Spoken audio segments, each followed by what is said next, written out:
Dia manja dengan Rafiq lah. Dia macam nak bagi hadiah tu. Diam. Jangan gerak. Dia nak bagi telur tu, saya rasa. Telur dia nak keluar. Diam. Jangan kacau dia. Dia nak keluar telur tu. Wah! Alhamdulillah. Dia bagi hadiah kat adik. Dia bagi hadiah.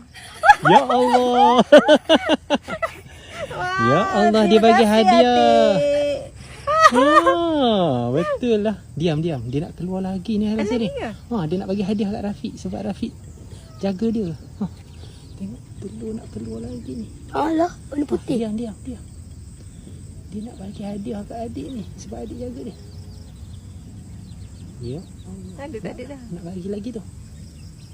Jangan usik dia.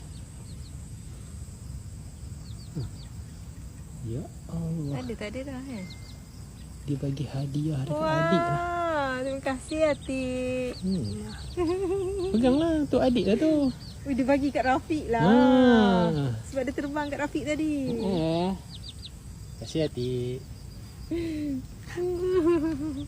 Terima kasih Atik. Ya Allah, comelnya.